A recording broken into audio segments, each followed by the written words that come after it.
शन्नो विद्युस्संवरुणः शन्नो भवत्वर्यमा शन्न इन्द्रो बृहस्पतिः शन्नो विष्णुरुक्रमः नमो ब्रह्मणे नमस्ते वायो त्वमेव प्रत्यक्षं ब्रह्मासि। আপনি হতে পারেন আস্তিক, আপনি হতে পারেন নাস্তিক, কিন্তু আপনাকে এটা মানতে হবে যে এই টেম্পল গুলো আমাদের ভারতবর্ষের সম্পদ। তাদেরকে রক্ষা না করতে পারাটা আমাদের ব্যর্থতা, তাদেরকে রক্ষা করাটা খুবই দরকার। বিশেষ করে এই যে মন্দিরের গায়ের খোদাই করা মূর্তি থেকে আমরা জানতে পারি তখনকার সময় ঠিক কেমন ছিল, তখন ঠিক কোন কালচার, কোন বিষয়গুলোকে তারা তুলে ধরতো। যেমন এখানে আছে একটি নারী মূর্তি, তাদেরকে বেসিক্যালি বলা হতো সুরনারী, তারা নৃত্য গীতে পারদর্শী ছিল। এখানেও দেখবেন যে শ্লীলতা অশ্লীলতার দায় তখনকার সমাজে ছিল না, তখনকার সমাজেও মেয়েরা যথেষ্ট স্বাধীনভাবে চলতেন। পরবর্তীকালে যখন সেটা অনেকটা দিন চলে গেল, যখন মেয়েরা বন্দি হলো ঘরে, তখন সেটা পাল্টালো। এই যে মূর্তিটা, আবার আমি একবার মনে করাই, এই মূর্তির বক্ষ হচ্ছে বড়, সরু কোমর, চওড়া পৃষ্ঠদেশ, এবং তারপরে এইভাবে সুললিত। আমাদের ভারতবর্ষে তখনও অব্দি বিশ্বাস ছিল যে বেশ স্বাস্থ্যবতী মহিলারাই সব থেকে ভালো মা হতে পারে, যার জন্য মহিলাদেরকে স্বাস্থ্যবতী হিসেবে দেখানো হতো, এবং তখনকার মহিলারা স্বাস্থ্যবতী ছিল। তার মানে এই যারা জিরো ফিগারের গল্প রয়েছে, সেই জিরো ফিগারের গল্পটা পরবর্তীকালে এসেছে ভুয়ো তথ্যে। এই যে সোনার কেল্লা, এটা পুরোটাই তৈরি হয়েছে ইয়েলো স্যান্ডস্টোনে, যার জন্য সূর্য পড়লে এরকম ঝকঝকে গোল্ডেন লাগে। আর সেখান থেকে সত্যজিৎ রায় নাম দিয়েছিল সোনার কেল্লা, সেটা বিখ্যাত হয়ে গেছে। কিন্তু এই সোনার কেল্লার যে ইয়েলো স্যান্ডস্টোন গুলো না, এগুলো অ্যাকচুয়ালি এই জায়গাটা আগে ছিল বিশাল বড় একটা সমুদ্র। ক্লাইমেট চেঞ্জের পরে সেই সমুদ্র উধাও হয়ে যায়, আর সেগুলোতে বালি আর এরকম স্যান্ডস্টোন তৈরি হয়।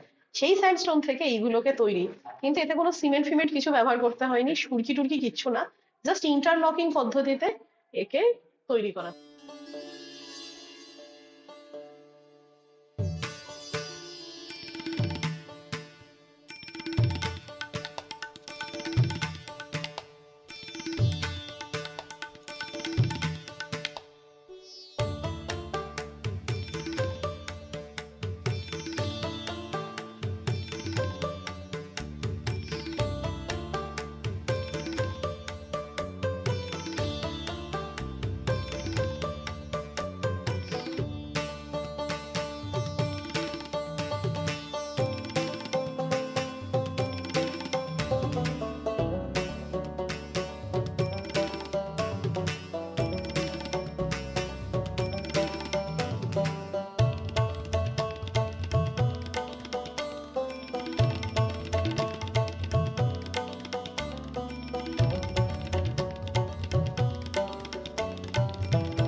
ওপরটাতে না আসলে বুঝতেই পারতাম না যে ওপর থেকে ছাদের কাজটা আরো বেশি সুন্দর লাগছে। ঠিক সুরনারীরা দুজন দুজন করে দাঁড়িয়ে রয়েছে। আচ্ছা, অদ্ভুত একটা বিষয়, জৈন টেম্পলে কিন্তু গণেশ মূর্তির আমি লক্ষণ দেখতে পেয়েছি। তার মানে কি কোথাও গিয়ে হিন্দুইজম জৈনিজম একসাথে মিলেমিশে গেছিল মনে হয়। সুন্দর একটা গণেশ মূর্তি রয়েছে। ইভেন গণেশ মূর্তি শুধু একা নেই, গণেশ মূর্তি বিভিন্ন ভাবে রয়েছে, কোনোখানে সেটা ঢোল বাজাচ্ছে, কোথাও বাঁশি বাজাচ্ছে, কোথাও সানাই বাজাচ্ছে। দুর্দান্ত দুর্দান্ত।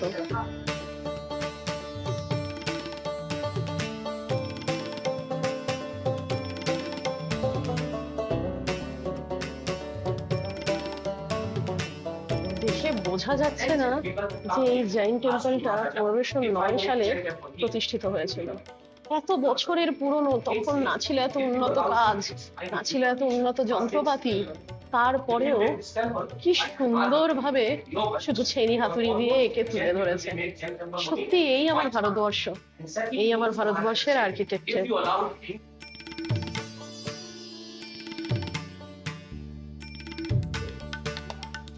কত বছর ধরে ধীরে ধীরে যেন একে তৈরি করেছে।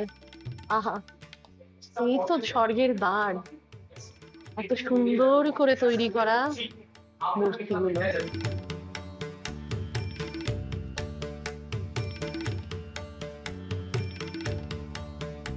এখানে যদি আপনারা আসেন তাহলে দেখবেন মহাবীরের মূর্তি রয়েছে। এবং সেই মূর্তিগুলোর নিচে সিম্বল থাকে। কোনোটাতে থাকে বিষ, কোনোটাতে থাকে অশ্ব, কোনোটাতে থাকে অর্ধেক চাঁদ। যেটা অর্ধেক চাঁদ তাকে বলা হয় অষ্টম জৈন তীর্থঙ্কর। এবং জৈনরা বিভিন্ন ধারায় বিভক্ত। এনারা বিভক্ত দিগম্বরে, এনারা বিভক্ত শ্বেতাম্বরে, আবার এক ধারা রয়েছে যারা হচ্ছে মন্দির মার্গী। যারা দিগম্বর তারা বেসিক্যালি কোনো জামা কাপড় না পরে ওনারা সাধন করতেন। যারা শ্বেতাম্বর তারা সাদা জামা কাপড় পরতেন। আর মন্দির মার্গীয়রা একেবারেই অন্য রকমের জীবন ধারণ করতেন। যাই হোক, জৈন টেম্পল ভীষণ নিস্তব্ধ থাকার একটা জায়গা। এখানে যতটা কম পারা যায় তত কম কথা বলাই ভালো। আর যদি সাথে থাকে এরকম ভারতের মূর্তিগুলো, তাহলে তাকে মন ভরে দেখে নিন। কে বলতে পারে আর কটা বছরই বা আছে।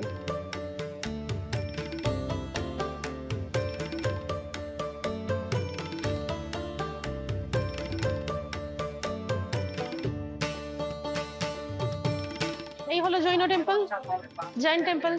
সামনে থেকেও দেখিয়েছি। জৈন টেম্পলের ঠিক গায়ে লেগে রয়েছে হচ্ছে পারসনাথ জি কা মন্দির, মানে পারসনাথ জি টেম্পল। তো আমরা সেটাতে ঢুকবো, কিন্তু যেটা বুঝতে পারছি না সেটা হচ্ছে একটা টিকিটেই দুটো ঢোকা যায় কি না। ও তো অন্যই স্বর্গরাজ্য।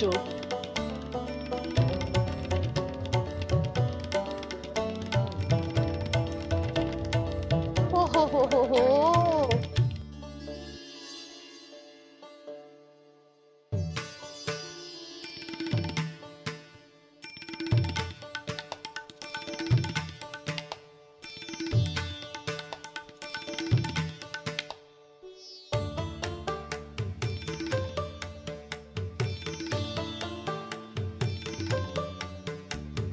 আজকে জানিস তো এসে মনে হচ্ছে যে কে রাজা কে প্রতিষ্ঠা করেছিল সেসব পরে, সেসব তো উইকিপিডিয়া ঘুরেই আমি পেয়ে যাব। কিন্তু যেটা পাবো না সেটা হচ্ছে এই শিল্পীরা কি অসাধারণ কাজ করেছিল। এক রাজার ক্ষমতার থেকে অনেক বেশি ক্ষমতা ছিল শিল্পীর, তাই তো এত বছর পরেও তাকেই আমরা দেখে যাচ্ছি। এগুলো মিস করা মানে অপরাধ করা। যারা জয়সলমীর ঘুরতে এসে এই মন্দিরগুলো ঘুরবেন না, তারা অ্যাকচুয়ালি অপরাধ করবেন। এই যে সেই সময় শস্য ভান্ডার,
পিছনে আমরা হাওয়া পোলকে ছেড়ে আসছি।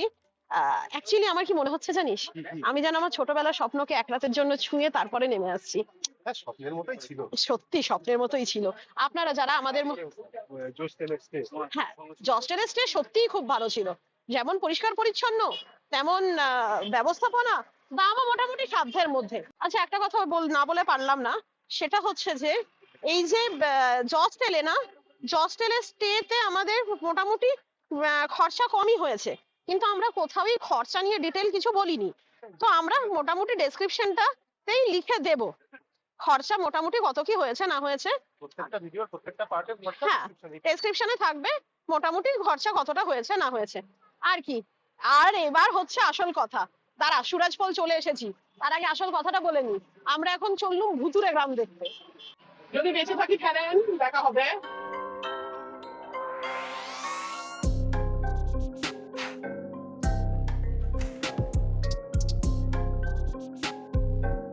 কৌশিক, আমরা সেই বিখ্যাত ভুতুরে কুলধারা গ্রামে ঢুকতে চলেছি। বিখ্যাত না কুখ্যাত? আবে ইয়ারো, মানে কিছু না কিছু খ্যাত। হ্যাঁ, কিছু না কিছু খ্যাত বাপু। তো এই গ্রামটাতে কেউই থাকে না। ব্যাকগ্রাউন্ড হচ্ছে এখানকার যিনি পূজারী ছিলেন তার মেয়েকে রাজার ভালো লাগে এবং তিনি তাকে উঠিয়ে নিয়ে যেতে চান। এবার উঠিয়ে নিয়ে যেতে চান যেহেতু বাড়ির মেয়ে, মান সম্মান এরকম বিষয় তো অবশ্যই রয়েছে। তো সেই কারণে সমস্ত গ্রামবাসীরা এক রাতের মধ্যে এই গ্রাম থেকে ছেড়ে বেরিয়ে চলে যান এবং এই গ্রামকে শাপ দিয়ে যান যে কেউ যদি এই গ্রামে থাকে তার সুখ হবে না, শান্তি হবে না, কিচ্ছু হবে না। এবার যেহেতু এরকম একটা শাপ রয়েছে, এরকম একখানা বিষয় রয়েছে, সেহেতু তোর গ্রামের লোকরা স্বাভাবিকভাবেই ভয় পায়।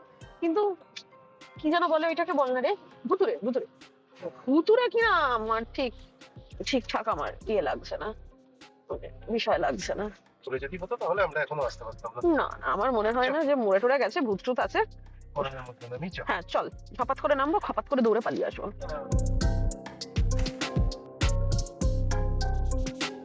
শোন বাপু, ভূত থাকুক না থাকুক এই দিক শূন্যপুরে মাঝরাতে লোকের এমনিই ভয় লাগবে।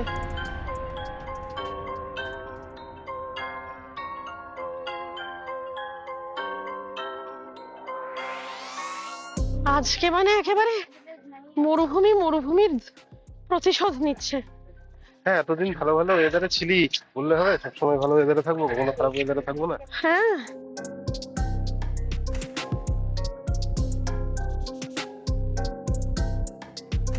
It's too late.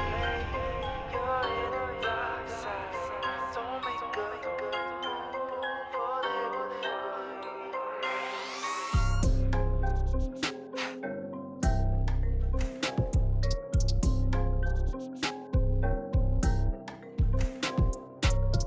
একটাই ভালো এখানে যারা আসবেন তাদের জন্য, মানে রাজস্থানের গ্রামগুলো বেসিক্যালি কেমন দেখতে হয় তা হতো। বা হতো সেটা একটু আইডিয়া পাওয়া যাবে, আর কিছু হোক না হোক।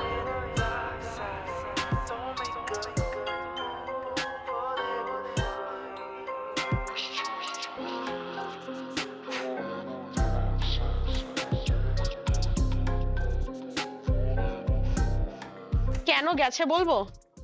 এই জায়গাটাতে জল চলে গেছিল বলে, জল এখানে আর পাওয়া যাচ্ছিল না বলে গ্রামের পর সব গ্রামের লোক একসাথে আস্তে আস্তে ফাঁকা করে দিয়েছে। এক রাতের মধ্যে। এটা ধুর মশাই, এক রাতের মধ্যে কখনো হয়? এটা গল্প বানিয়েছে যাতে লোকে এখানে দেখতে আসে, ভূত ফুত কিছু নেই। আর তোর মনে হচ্ছে যে এই স্ট্রাকচার গুলো পুরনো 500 550 বছর আগের? একেবারেই মনে হচ্ছে না। দেখে বলে দেবে যে ওই দেখ, যা ঢুকে দেখে আয়, ভেতরটা হচ্ছে পুরুত ঠাকুরের মেয়ের রান্নাঘর, যেখানে নাকি মেয়েটা রান্না করতো।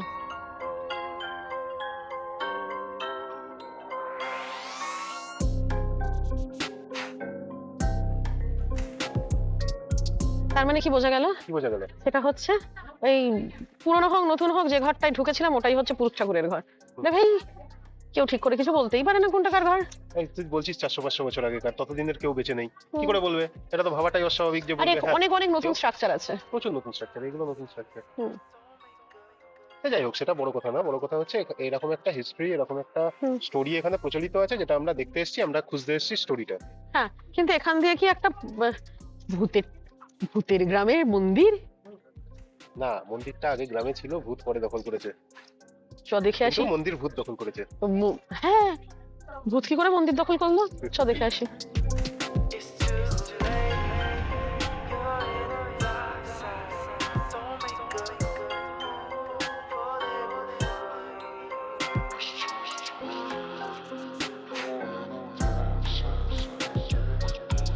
এটা বল বিষয় দেখলাম বল। এখানে ঠাকুরের মুখ যেটা আছে, একটা কালীর আশপাশে এরকম ধরনের কোনো একটা ঠাকুর রয়েছে, আর একটা পুরো পুরো এখনকার নারায়ণের ছবি রয়েছে। ওই সেই পঞ্চমুখী সাপ মাথার উপরে রয়েছে, আর নারায়ণ নিচে আশীর্বাদ দিচ্ছে, সেই ছবি রয়েছে। তো তখনকার দিনে কি এই একই দেবতা ছিল? না, নারায়ণ মা কালী এরা থাকতেই পারে, সমস্যা সেখানে না। সমস্যা হচ্ছে এরা থাকতেও যদি ভূতে দখল নিয়ে থাকতে পারে তাহলে তো সমস্যা। সে ব্যাপারটা কিরকম হলো বলতো? কিরকম? স্বামী মারিলে লাথি জানাইবো কোথায়। মানে ধর কেউ লাথ মেরেছে, বরের কাছে গিয়ে বলি আমায় লাথ মেরেছে, তো বরই যদি লাথ মারে তাহলে আমি কোথায় যাব? দেবতা থাকতেও যদি ভূত দেবতার ঘর দখল করে তাহলে থরি আমরা কোথায় যাব? হ্যাঁ, যাওয়ার জায়গা নেই। তাহলে সেরমই ব্যাপার হলো। ধুর, কিচ্ছু নেই, আমি বলছি শোন, কিচ্ছু নেই। যাই হোক, স্যার বাদ দে, এবার আমরা ফিরি। এখানে আর আমাদের দেখার মতো বিশেষ কিছু নেই। আজকে না ফিল করতে পারছি যে মরুভূমিরই অ্যাকচুয়ালি কতখানি তার ওয়েদারের জ্বলন। 4-5 দিনের ও ওয়েদার ভাই, ভালো দিয়েছে বলে কি রোজই ভালো দেবে? রাজস্থান দেখছে নিজের ওয়েদারের বদনাম করিয়ে লাভ নেই। হ্যাঁ, 2 দিন একটু গরম দিয়ে দিই। দুদিন একটু নিজের রূপে ফিরে যাই। চ চ চ, এখান থেকে এক দৌড় মারবো সোজা গাড়ি। সোজা গাড়ি থেকে সোজা স্যান্ডউইচ। হ্যাঁ চ। केसरिया बाल में पीहू प्यारी राबा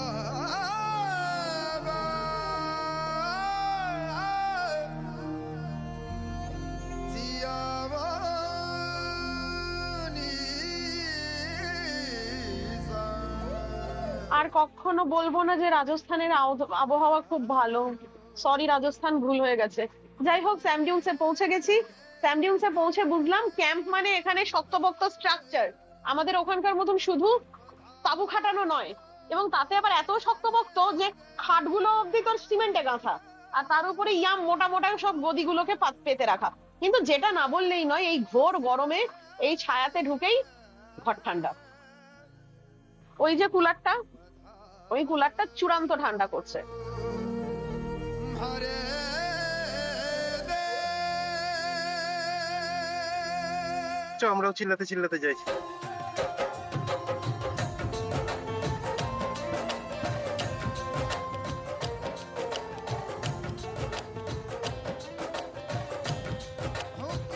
তো মরুভূমি বুঝি এরকম হয়? জীবনে যখন কোনোদিন মরুভূমি না দেখা পাবলিকরা মরুভূমিতে আসে, তারা বোধহয় এরকমই করে। আমার যেন মনে হচ্ছে আমি স্বপ্নের দুনিয়ায় চলে এসেছি। স্বপ্নই বটে, স্বপ্ন। তবে একটা বিষয় ক্লিয়ার করে দিই, হ্যাঁ। ওই যে যারা আপনারা ভাবেন মরুভূমি মানে ক্রোশের পর ক্রোশ বালি, ক্রোশের পর ক্রোশ বালি, তারা অ্যাকচুয়ালি ধারণাটা থেকে বেরিয়ে আসুন। মরুভূমি মানে মোটেও ক্রোশের পর ক্রোশ বালি নয়।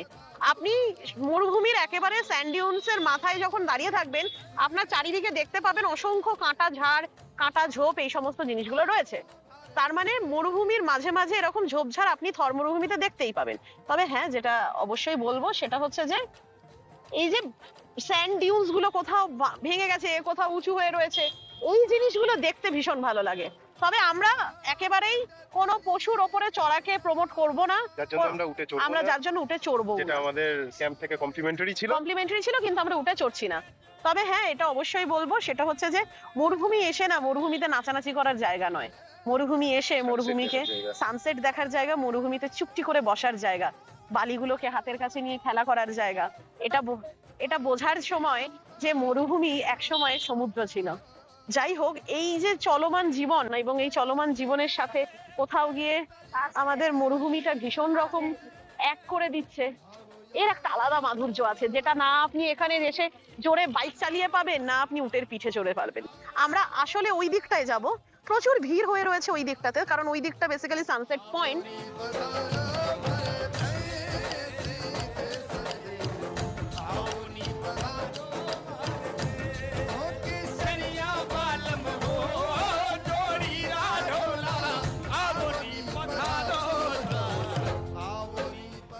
আকাশে লাল রঙের আগুন লাগিয়ে সূর্য মামা ডুবে গেছে, কিন্তু থর মরুভূমির বুকে এদিকে চন্দ্রমামা উঠে গেছে। এর মুশকিল হলো যেটা, আধার যত কমছে থর মরুভূমি যেন তত বেশি সুন্দর লাগছে, অদ্ভুত সুন্দর লাগছে। আর এতক্ষণ লাগছিল গরম, এবার আস্তে আস্তে আস্তে আস্তে ঠান্ডা লাগাটা অনুভব করতে পারছি। আমি এটা তো বলতে পারবো না যে আলটিমেট কতক্ষণ আমরা আর এখানে আছি, কিন্তু এখান থেকে যেন উঠে যেতে ইচ্ছে করছে না। এত সুন্দর এই জায়গাটার চারিদিকটা লাগছে, ভীষণ সুন্দর লাগছে। আপনারা যখন আসবেন তখন অ্যাক্টিভিটি করবেন, সে তো দেখুন সেটা নিজের নিজের ব্যাপার, যে আপনারা উঠবেন কি উঠবেন না, বা অন্য কিছু করবেন কি করবেন না। কিন্তু এই সন্ধ্যার সময়টা কোনো একটা জায়গায় চুপটি করে বসে প্রকৃতিকে এনজয় করুন। দেখুন প্রকৃতি বড্ড বেশি মিষ্টি, বড্ড সুন্দর। তো আমাদের মোটামুটি থর মরুভূমিতে নাচাকোদা প্রায় শেষের দিকে, তো আমরা আস্তে আস্তে ফেরার রাস্তা ধরলাম, কারণ আমাদের রিসর্টে প্রোগ্রাম শুরু হয়ে গেছে। তো ফোন করেছিলেন উনি, চলো যাই, যদিও যেতে ইচ্ছে করছে না।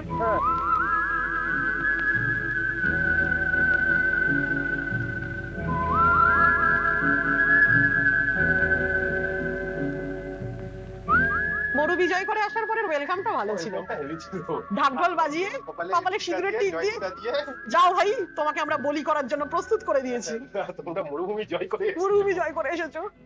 আমাদের অনেক অ্যাক্টিভিটি এখন আমাদের জন্য অপেক্ষা করছে। ছপাছপ নে, ফ্রেশ ট্রেশ হওয়া, যাও দৌড় মারি।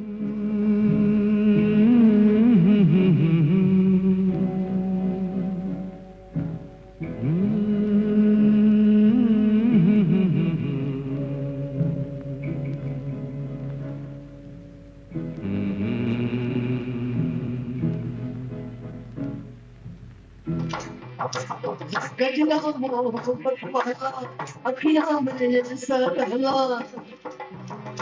जिरन मिली मेरी जान हाँ बदल उल्टा जिरन मिली मेरी जान हाँ बदल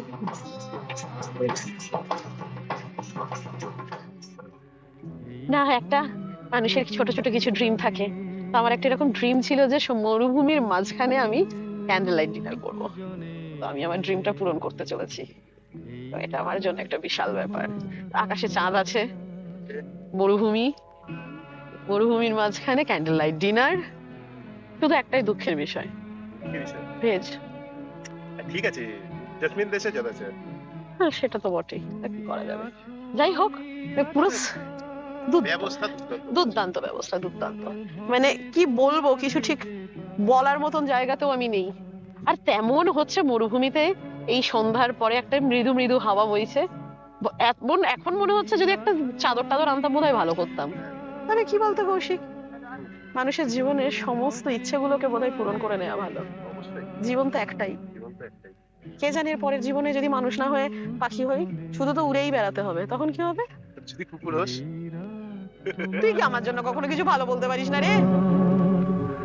ওই চাঁদ তোমার আমার শুধু দুজনে তো আমাদের খাওয়া দাওয়া শেষ। আমরা এখান থেকে এবার আমরা গোছগাছ করে আবার ক্যাম্পে ফিরে যাব। দুটো কথা বলবো, কতদিন যেমন আকাশ দেখিনি, এক আকাশ ভর্তি তারা দেখিনি। এখানে এসে সেটা দেখে মন ঠান্ডা হলো। আর একটা জিনিস, এই দূরে স্যাম ডিউন্সের ওপরে বসে দূরের স্যাম যে ভিলেজটা রয়েছে তার ক্যাম্পের আলোগুলো যখন জ্বলে উঠছে, সেটা বড্ড মায়াবী লাগছে। আর কি, আজকের মতন এই যে একটা বিষয় নিয়ে, এই বিষয়টা নিয়ে আমি আর কোনো কিছু আচ্ছা বলতেই ইচ্ছে করছে না, শুধু দু তিনটা কথা বলবো। এক নম্বর কথা হচ্ছে, ভিডিওটা যদি এতক্ষণ অবধি দেখে থাকেন তার মানে নিশ্চয়ই ভিডিওটা আপনার ভালো লেগেছে। আপনি একটা লাইক দিন প্লিজ, এটা আমাদের আরো মোটিভেট করে। আর দু নম্বর কথা হচ্ছে, বন্ধুদের সাথে শেয়ার করে জানিয়ে দিন ভারতবর্ষ কতখানি সুন্দর, ভারতবর্ষতে আরো কি কি আছে। আর তিন নম্বর বিষয় হচ্ছে যে, যদি নতুন এই ধরনের ভিডিওগুলো দেখেছেন তাহলে তো আমাদের সাথে জুড়ে যান, কারণ আমরা এই ধরনের ভিডিও আরো আরো আরো বানাবো। জীবনের স্বপ্নই হলো এরকম ধরনের জায়গায় যাবো আর ভিডিও বানাবো। তো সাবস্ক্রাইব করতে ভুলবেন না। আর আমাদের রাজস্থান সিরিজের প্রত্যেকটা ভিডিও ডেসক্রিপশন বক্সে প্রত্যেকটা ভিডিওর লিংক আমরা দেওয়ার চেষ্টা করব, যাতে এই গোটা প্লে লিস্টটা আপনাদের কাজে আসে। আর কি, এই মোহময় রাত, এত সুন্দর রাত, আমি একটু এনজয় করি আর একটুখানি বসে থাকি, আর আপনারা ততক্ষণ ঘুরে আসুন। আর যতক্ষণ না নতুন ভিডিও আসছে ততক্ষণের জন্য টাটা।